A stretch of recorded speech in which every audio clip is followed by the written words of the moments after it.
Welcome to the Parsha Perspective.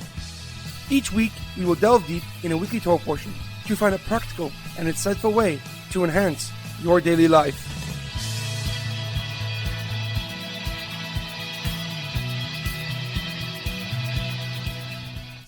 Thank you for tuning in. My name is Rabbi Shalom Yamini, and each week we will look into the weekly Torah portion to find practical and insightful ways to enhance your daily life. This week's Parsha Perspective is in honor of our homeland, Eretz Yisroel. May Kadosh Baruch Hu, may God protect our brave soldiers, and may God return all the hostages from Gaza immediately.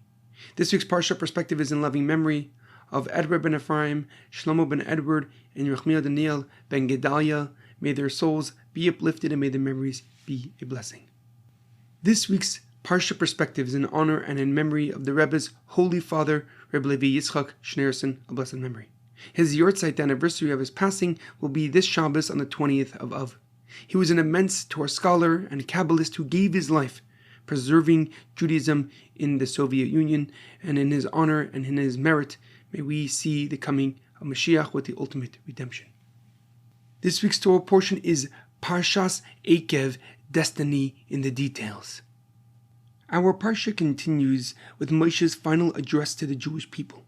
He tells them that if they follow the Torah path and they keep God's mitzvahs, they will be blessed above all peoples. There won't be any challenge in defeating and conquering the land of Israel, for God will be the one who's fighting for them. He reiterates that they did not inherit the land due to their righteousness, but rather because of the covenant that God made with our forefathers, with Avram, Yitzchak, and Yaakov. And in fact, we almost lost the right to the land due to the lack of our belief in God. Moshe Rabbeinu recounts how he broke the luchos, the tablets, on his way down from Har Sinai, when he saw them sinning with the golden calf.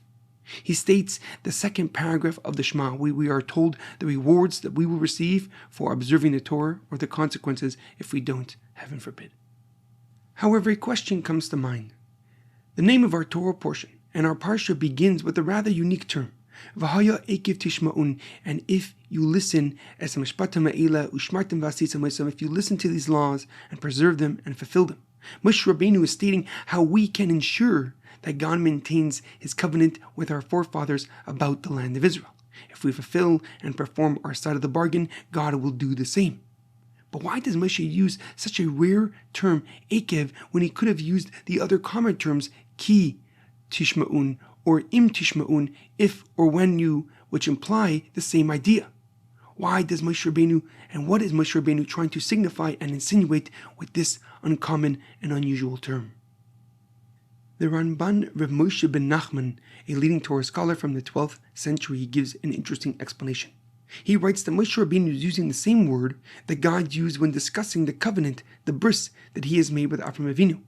In Parshas Toldos, God is speaking to Yitzchak Avinu, telling him not to leave the land despite the famine that has taken over the land of Israel. And God says to Yitzchak, Eikev asher shama Avram b'koili, Eikev, because Avram has listened to my words and preserved my commandments, and I blessed him.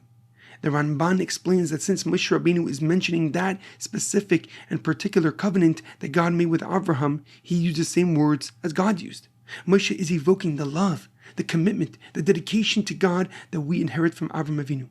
Just like Avram waited many years, but saw the fulfillment of God's promise of children and future descendants, we too will see the fruition of our hard work with the coming of Moshiach. However, the Aruch HaMakadosh, Rav Chaim ben Attar, a Moroccan commentary and Kabbalist, gives a deeper and more profound explanation. He quotes Rashi's explanation and then takes it a step further. Rashi, Rav Shlomo Yitzchaki, answers this question by looking at the other translation of this word, Eikev, which means heel. In Parshas Toldos, we are told the story of Yaakov Avinu's birth. The pasuk writes, "V'acharei yatsa achi v'yada iches be'ekev Esav v'yikra shmo Yaakov." And after Esav's birth, his brother came out holding his brother's heel, and therefore they named him Yaakov, Eikev, with the root word of heel. Rashi explains that Moshe Rabbeinu is specifically referring to the mitzvahs, to the commandments that people trample with their heel. He is referring to the commandments that people don't think are important or significant, whether they are a specific detail of a mitzvah of a law or an entire law itself. Moshe Rabbeinu is alluding to the mitzvahs that some people intentionally neglect. The Aruch HaMakadosh quotes the Midrash Rabbah that when the Torah uses the term v'haya, it implies that something joyous is being discussed. In our Parsha, says the Orcham HaKadosh, Moshe Rabbeinu is referring to the happiness we acquire from performing even the minor aspects of God's commands. Whether it is fulfilling a small element of mitzvahs, or the mitzvah itself, we receive meaning, we receive fulfillment and joy and happiness in return. Moshe Rabbeinu is telling the Jewish people how to develop and how to maintain the relationship with the King of all kings, the creator of the word, our Father in heaven.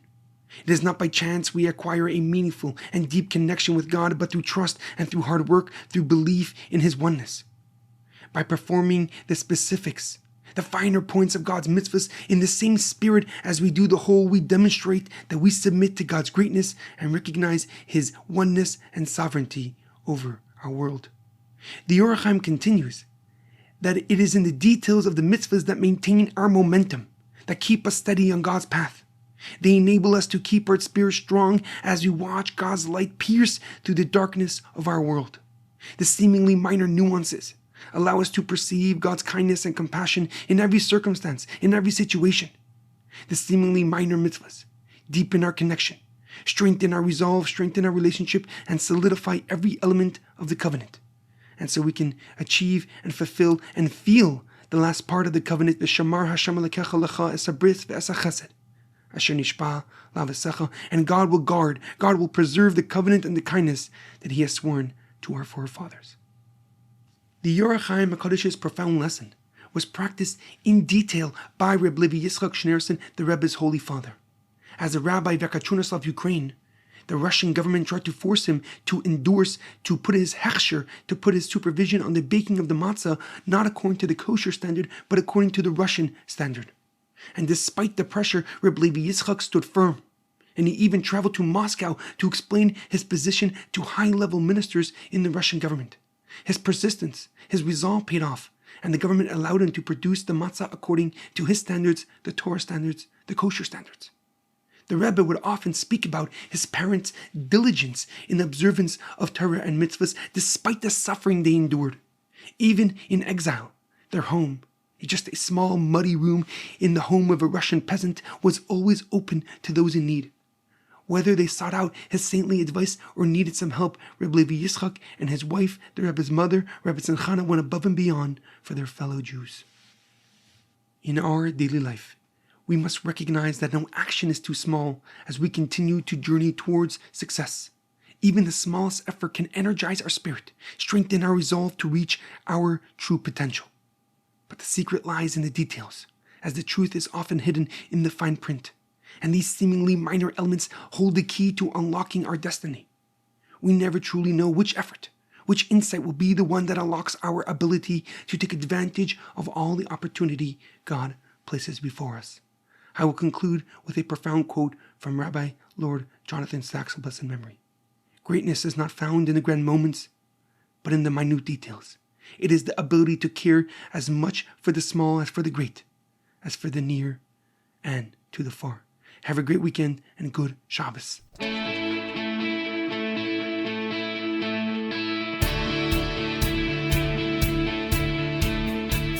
Thank you for tuning in to the Parsha Perspective. Check out our website, theparshaperspective.com. Send thoughts and comments to theparshaperspective@gmail.com. Till next time, thanks for listening.